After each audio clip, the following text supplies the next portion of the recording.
Well, all of you, after all these years, do know Damon Miller. He's an MD, a naturopath, an acupuncture person, and studying shamanism. Anything else? That's enough. That's enough. He's a stand-up comic. A stand-up comic. Yeah, well, that's the current track. Okay. Author. Author. Author, right? That's great. Anyway, I met Damon because of Dolores, who kept telling me how great he was, and finally, I don't know what happened, but Daniel and I both went to him, and that was the beginning of a long association with Creative Health Network. And we're just so glad you're back again. Oh, thank you. Okay. Well, I welcome you all. So today I told Suzanne and what went out, we're going to be talking about food sensitivities, which is a huge topic. We won't cover everything about food. But I wanted to just start asking, of the people here, who's played with food sensitivities, who feels like they have some handle on foods they might be sensitive to or not. Okay, I see some hands. Okay, well, would anyone care to share just something they've discovered about foods that they're sensitive to, that they've changed the way they ate and it made a difference? Anybody want to? Yeah, I have an autoimmune disease, and it is an autoimmune disease that produces Sjogren's syndrome, lupus, and rheumatoid arthritis. Okay. So far, I had Sjogren's syndrome. Is the one I have been dealing with for 15 years or so. Anyway, I stopped eating gluten, and I had a blood test, and the inflammation in my body came all the way down. Mm-hmm. Whoa. So, okay. So I just So do you have any problems with your skin, your esophagus? So you I have acid reflux. Yeah, but because so does I half have the world. GERD. Yeah, but that's not related to Sjogren's. No. Yeah. No, related to sugar is the dry eye and dry mouth, but Right. I have it totally controlled. Meaning it's gone. Yeah. Okay. Well, when I get a cold, I take some Chinese medicine that is what control that the parotid glands doesn't blow up. Okay, but well, that's a good story, because it, one of the things you want to ask then is, did you ever have Sjogren's syndrome, or did you just have a reaction to gluten? Yeah, exactly. Yeah, but because the blood test, the numbers were high, and then suddenly Right, and plummeted the moment I changed the way. And the reason I say that is that one of the next books we're going to write or that we're working on now, is about autoimmune disease. So it's good you start with that. That when you have an immune system that's boiling over to the point where you're developing autoantibodies, antibodies against your own tissues, that's an immune system that's completely out of control.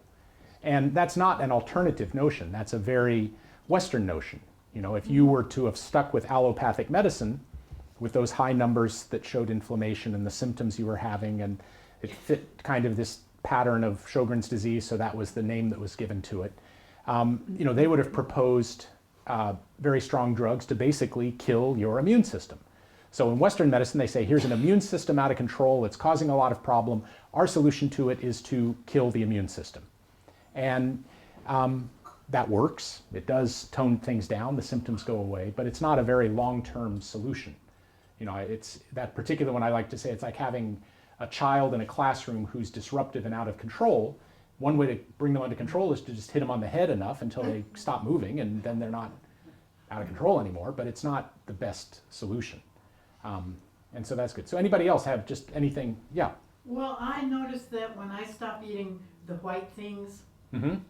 What are the white things? The white things are rice and bread and wheat and, well, all the, and white flour. Well, and I love my cookies, cookies, and sugar. It feels like I'm addicted to sugar. Okay. And so when I stop doing that so much, it feels like I get a little relief. But What's relieved? What do you notice? What was going on? What was activated? I lost weight for one thing. Lost weight. And I felt better. And How? Can you be? The pain in my hip wasn't so bad. Okay. I could walk better. I had more energy. Okay. Okay. Good. Yeah, and we'll be coming back to that. There's all of the stuff you named is basically sugar, even if it isn't Oh, sugar. yes, well, I sort of discovered that, only I don't want to acknowledge it. Oh, well, okay, well, I'm going to just kind of be saying it several times today, so I hope I don't make you too uncomfortable. Shall I write it down this time? Whatever it takes. Actually, that's what we're going to be. We're going to be breaking this talk up into 4 different parts, and the last part is going to be how do you, once you know that these things are good for you, how do you actually do them? Right. And I don't have an answer to that, so I'm hoping you'll all tell me how to okay. do that. Well, Yeah, I was just gonna say, I didn't particularly feel like I was, allergic or sensitive to gluten, but I just know things stayed in my body longer. So when my son went off of gluten, which was over 3 years now, I lost some weight, but I don't gain weight anymore. I just stay the same weight. And it's not that I don't eat. Right, so you're not counting calories or anything like that. It's just by changing what foods you put in your mouth and your weight changes.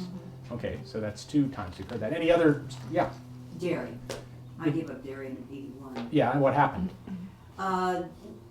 Inflammation, that would always create inflammation. What, like anything specific? Joint pain. Joint pain? Just a feeling, I don't know how to, heavy and lethargic and that kind of thing.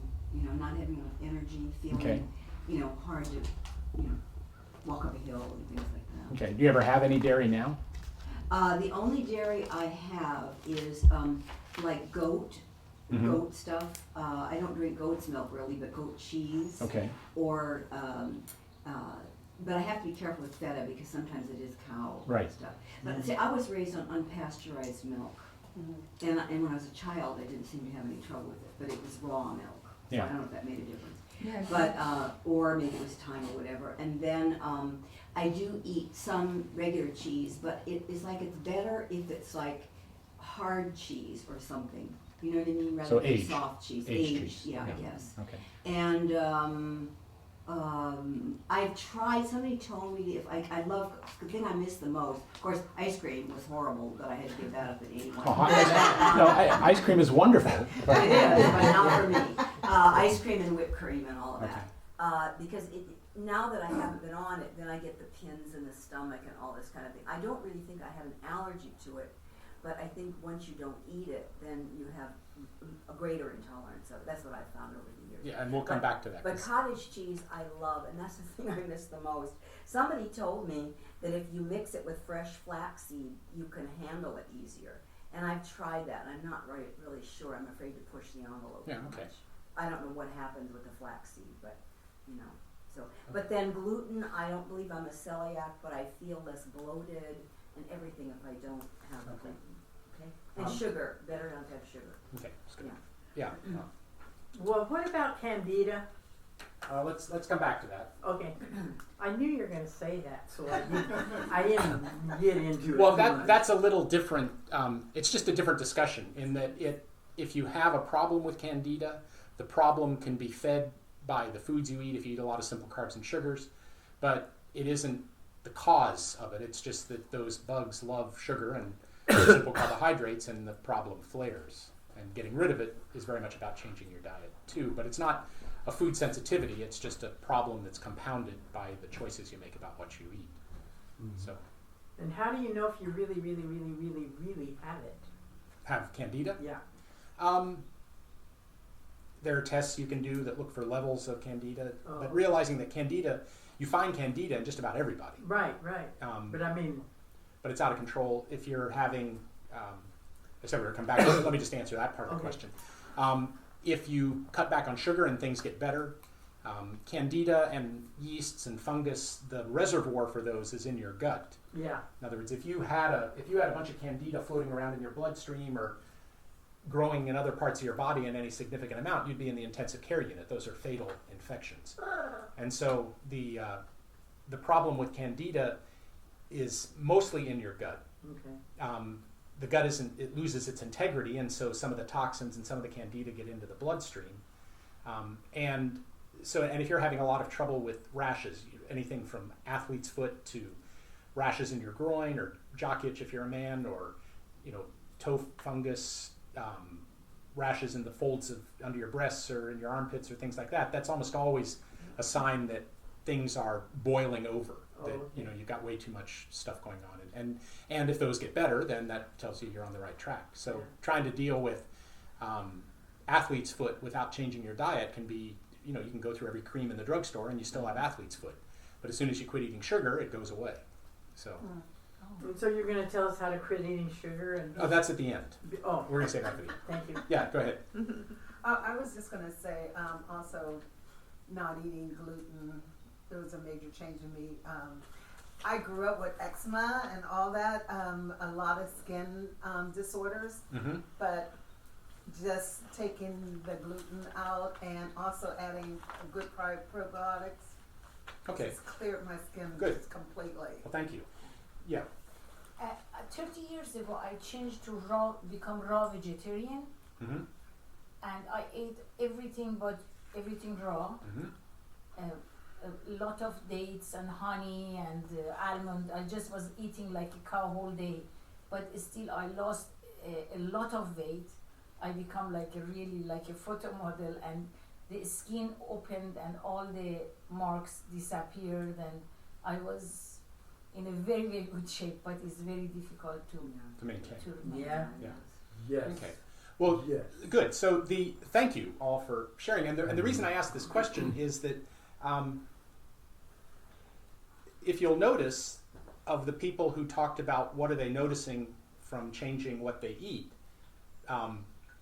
your joints get better, you can walk, your hips don't hurt, the eczema goes away, you have more energy, immune problems disappear, and that can be everything from something severe, an extreme thing like lupus or Sjogren's, to just seasonal allergies. You know, a lot of people, when they change the way they eat, suddenly they're not blown up like a balloon in their face and sinuses and eyes every spring. It just goes away. And the reason I wanted to start there is that there's a kind of way that we hold that if you're eating something that's not good for you, it should upset your stomach. And so, but if you're eating it and you don't have diarrhea and you don't have indigestion and you don't have a lot of belly pain and gas and things like that, well, it must be an okay food. Yeah. And that's the last place you want to be paying attention to. And so one of the things at Organic MD, if you just do a search for,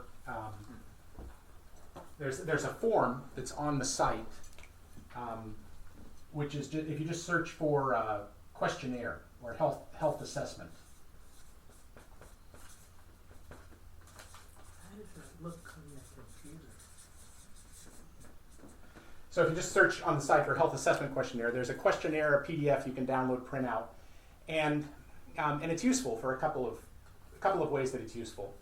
One, it is a standardized questionnaire, meaning people have actually worked with this for a long time, and how you score on this self-scoring questionnaire actually has some relevance to your state of health and your state of well-being.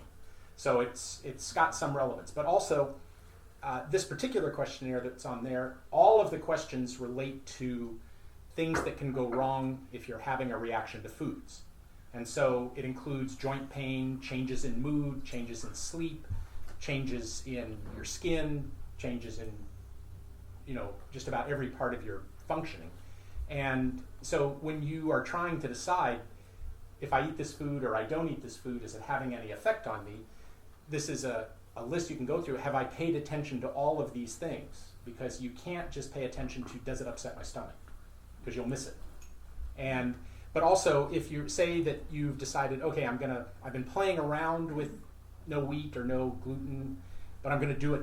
I'm going to really do it for a few weeks. I'm going to really be diligent and do it for a while. You know, do the questionnaire before you do it, do the questionnaire after, and often you'll find very significant changes in how you score.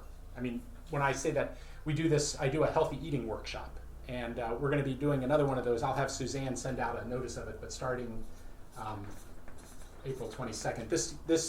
This particular go-around is going to be a virtual one, not an in-person meeting, but the didactic material will be videos that are online. There will be a weekly conference call. And that's mostly because of the work I do with people with eye disease. So they're all over the country.